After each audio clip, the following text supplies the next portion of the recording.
So they went with haste and found Mary and Joseph and the child lying in the manger.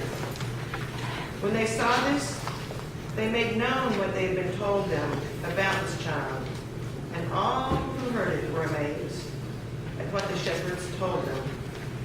But Mary treasured all these words and pondered them in her heart. The shepherds returned, glorifying and praising God for all they had seen and heard as it had been told them.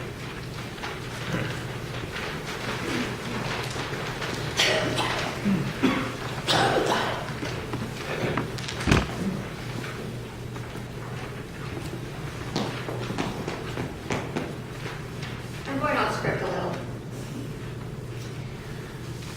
A number of years ago, I was privileged to spend my last semester or my last quarter of seminary studying in the Middle East. And so most of that time I was living at a little retreat center that was sat on a hill halfway between Jerusalem and Bethlehem. And if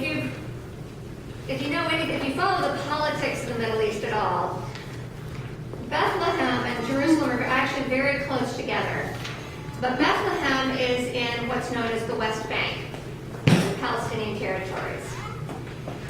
And Bethlehem is a mostly Christian town, whereas a lot of the West Bank and Gaza are Islamic or Muslim. Bethlehem is primarily Christian, and of course it goes back to this time when this was believed to be where Christ was born. And there's a very ornate Orthodox church built on the site where they believe that the inn had been. And the Middle East is full of these places where, they think probably 3,000 years ago, maybe this is sort of where things happened. And even if it's not exactly where things happened, you know it was nearby because the whole place is small. It's like New Jersey, it's not very big. And I went on a tour one day out to a field where they said, now this is where the shepherds saw the angels. And they showed us this little cave where, when we see the pictures, it's usually a wide open hillside, and there are all the sheep and the shepherds. But instead, it was more typical for shepherds to sort of huddle in little caves because they got cold at night, and they would be huddling there in the cave, and the sheep would be sort of wandering out in the field nearby, and they were trying to keep their eyes. So we saw this little cave where the shepherds probably were. And so I can't help but think every year when we read the story about some of those sites that I've been to. And when I was in Bethlehem, I got one of these little olive tree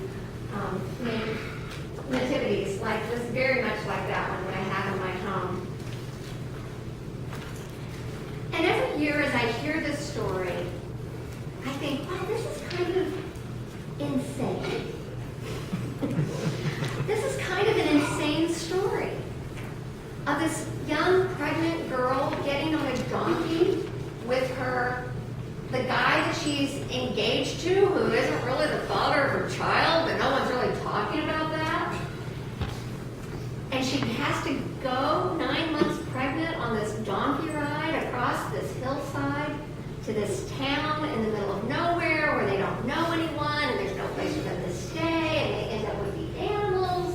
And then some shepherds come that are looking for their baby, and can you imagine being married and having just given birth to your baby in a manger, and there's a cow nearby and a sheep nearby, and now there's shepherds showing up, and the whole thing is really pretty insane. It's a crazy cast of characters.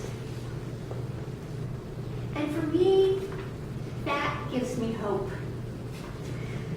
Because if it's a crazy cast of characters where God shows up, then we have a chance.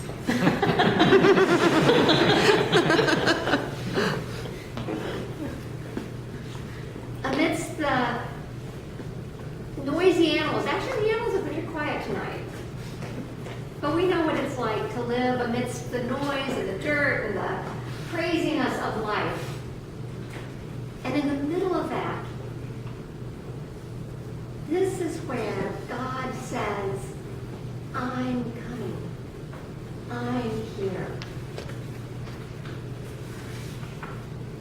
the tininess of a baby.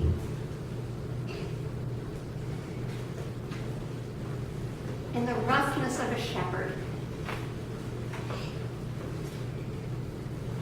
And the smelliness of a stable. I'm here.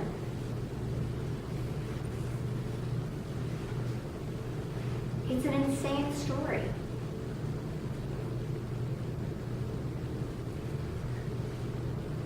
Which gives me a little sanity. And the hope that in an insane world, God is here. God is alive. And God is present to all of us.